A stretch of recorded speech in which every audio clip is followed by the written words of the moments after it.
Passwords may be dying a slow death. Hi there, everyone. I'm Jeff, and this is Plain English lesson number 460. What is plain English anyway? Well, it's an expression that means to speak clearly and directly without jargon or unnecessarily complex words. Plain English is also the best tool for you to upgrade your English with current events and trending topics, and that is where you are right now. Well, you're locked into the audio lesson, but if you're listening on an app, you're only getting part of the lesson. The full and complete lesson is at plainenglish.com/460, and that is courtesy of JR, the producer. Thanks, JR. On today's lesson, we'll talk about something we all hate but can't live without: passwords.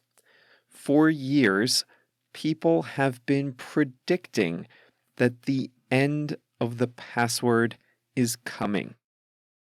There might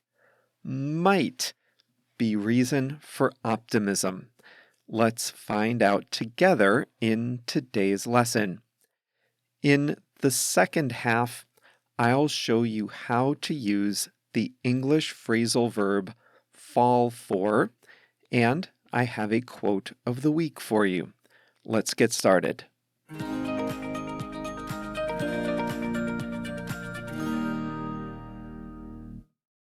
Passwords are as fundamental to the computing era as keyboards and screens.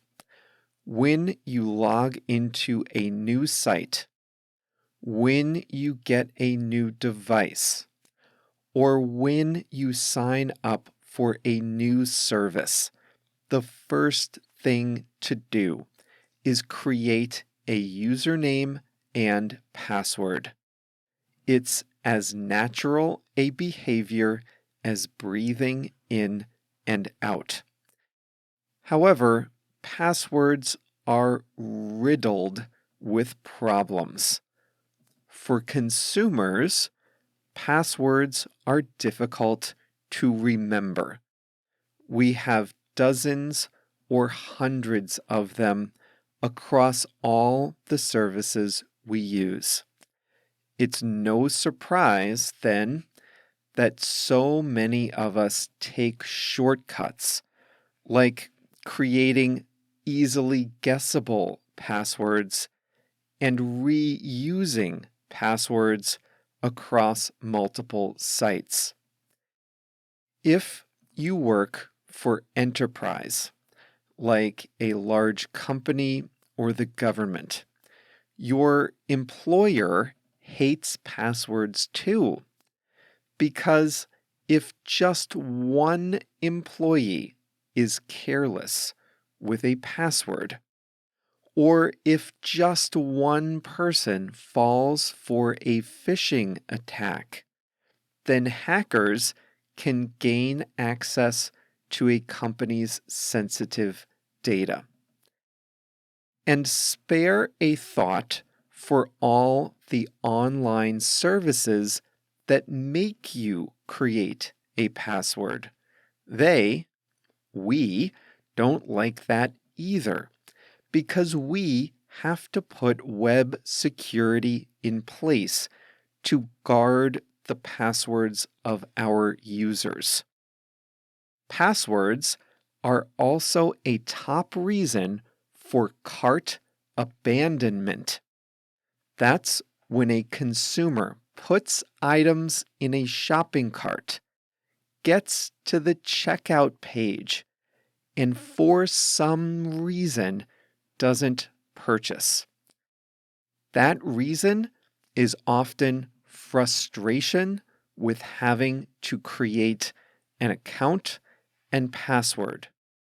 I have abandoned many carts for this very reason. And I'm sure a few of you have abandoned your carts on plainenglish.com for that reason too. I won't take offense since I'm just as guilty on other sites. Some recent developments have started to make passwords both more secure and less painful to use. Let's take security first. Commercial password managers like LastPass and 1Password are either free or cheap, and they help users generate and store secure, unique passwords for each site. You learned about that in lesson 326 just over a year ago. Second, sites are embracing multi-factor authorization. This is a fancy way of saying you have to give two pieces of information to gain access to a site. If your password is stolen, a thief needs a second independent piece of information to access your account. The most secure way to do this is to have an authenticator app that generates a one-time code on your phone. You can also receive a text message or click a one-time link in your email. These aren't perfect systems, but they do improve security. Don't just take my word for it.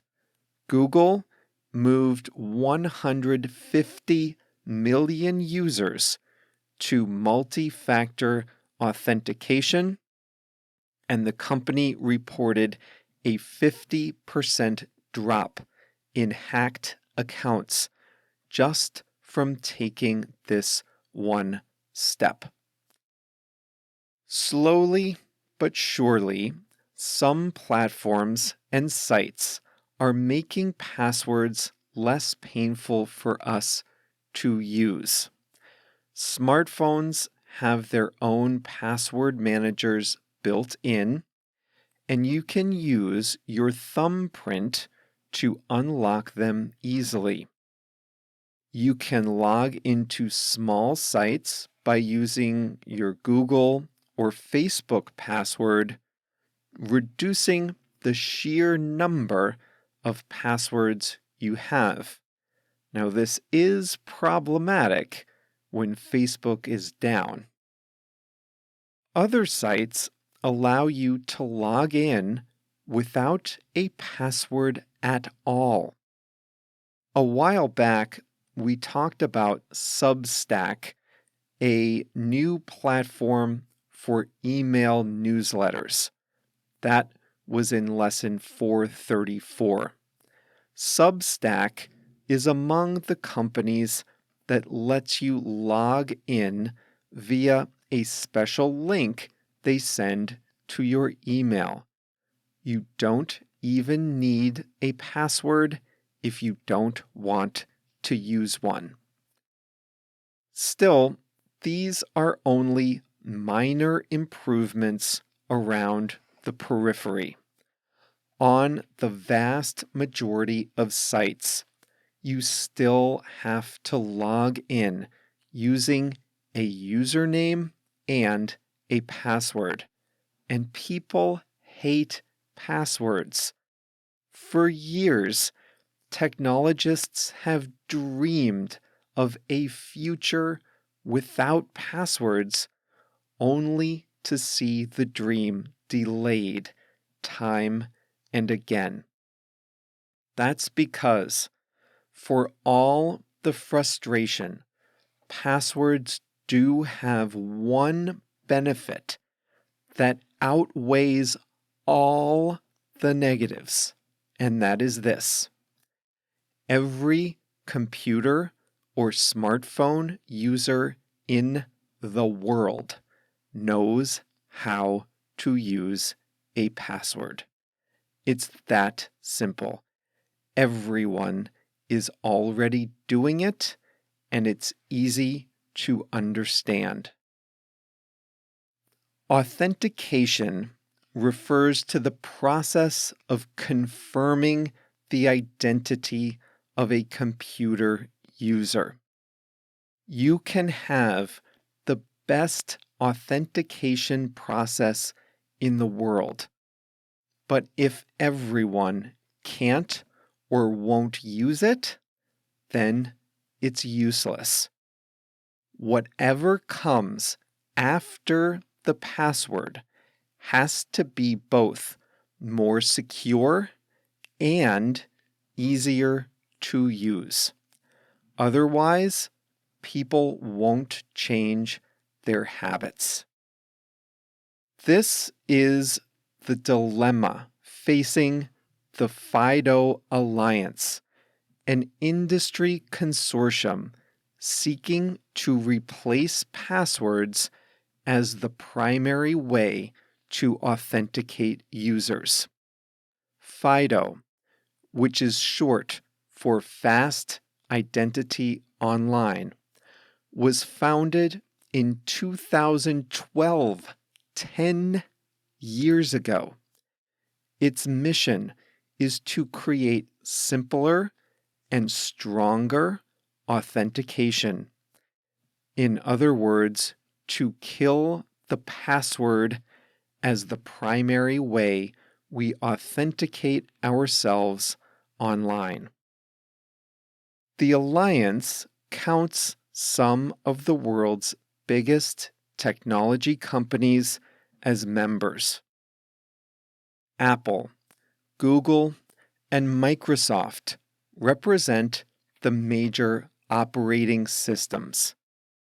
Meta, which owns Facebook, Netflix, and Amazon represent consumer sites. Chip makers, Intel and Qualcomm, are on board. Financial institutions like banks, money managers, and PayPal are part of FIDO. So are the governments of Australia, Taiwan, South Korea, and the UK, and many, many others.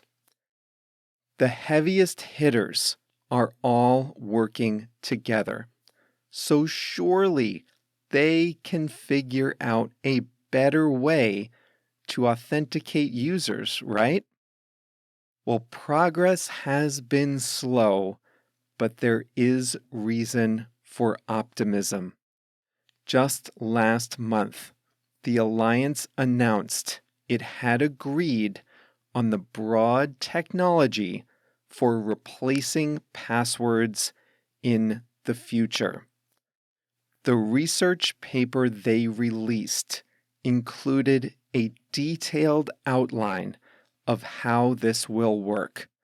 And on Thursday, we'll explore what exactly a passwordless future will look like.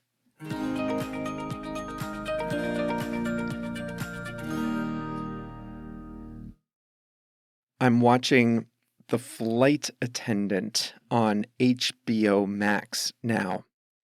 I never thought that two-factor authorization would have a starring role in a television drama, but it does in episode 5 of season 1 of The Flight Attendant.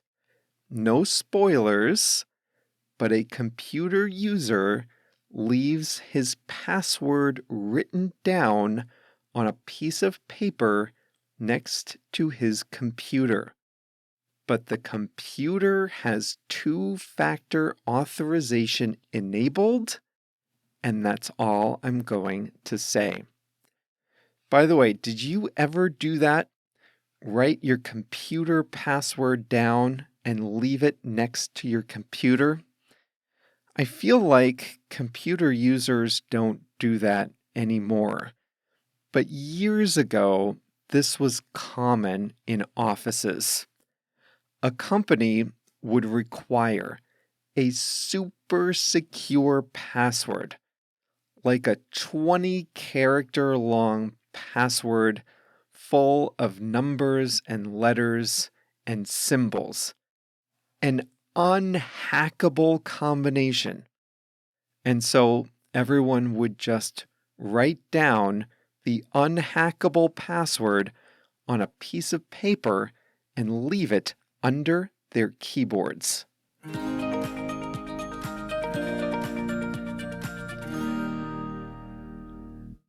Today's English expression is a phrasal verb, fall for. If you fall for a trick or a scam, then you believe it's true and you become a victim of the trick or the scam. Earlier today, I was bemoaning the difficulties of using a password. We experience that every day as consumers. But your employer, university, or any large organization, they hate passwords for another reason.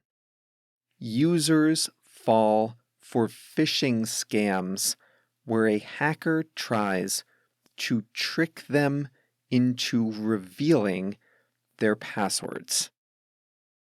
A phishing scam is when an outside person emails you pretending to be someone you trust. Then, building on that trust, they try to get you to reveal sensitive information like your password. The scammer could imitate a trusted brand like a bank or online service. It could also be someone imitating your company's IT department. Here's how a scam might go. You might get an official looking email that appears to be from your own company's IT or HR department. They tell you that you have to fill out a mandatory form and you should start by entering your Windows password.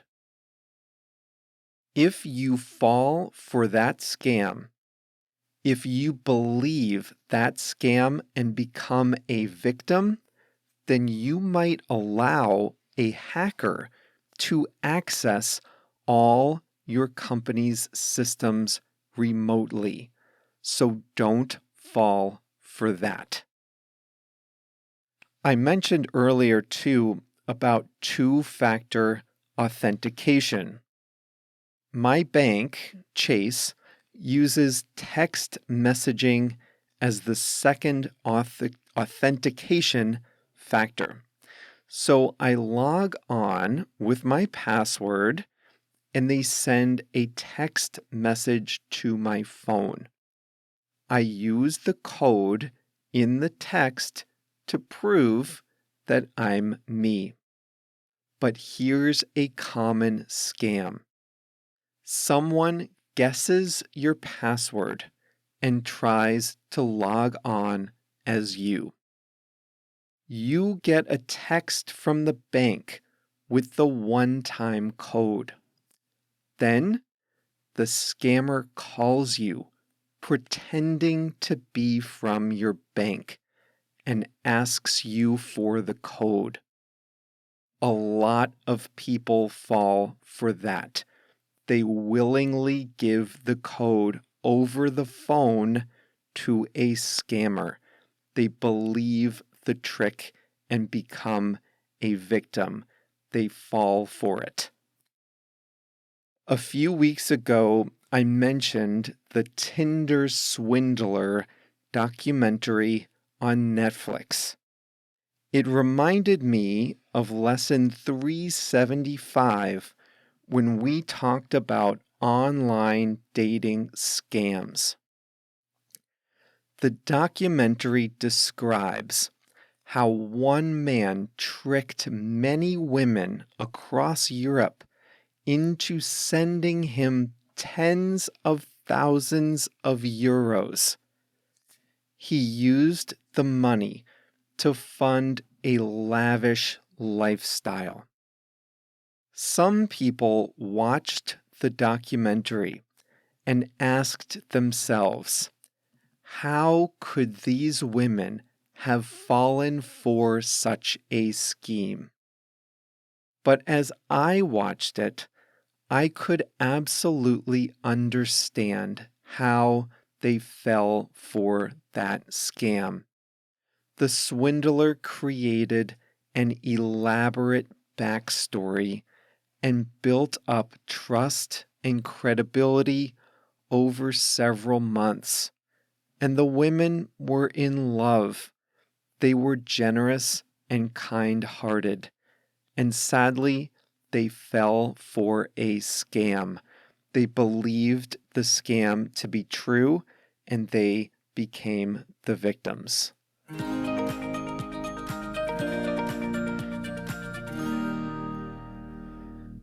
Today's quote is about creativity.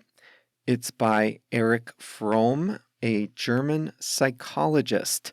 He says, creativity requires the courage to let go of certainties. That is on my mind these days. I'll share more about what I mean in the coming months. But for now, ponder this quote. Creativity requires the courage to let go of certainties, according to Erich Fromm. And that's all for today's Plain English lesson.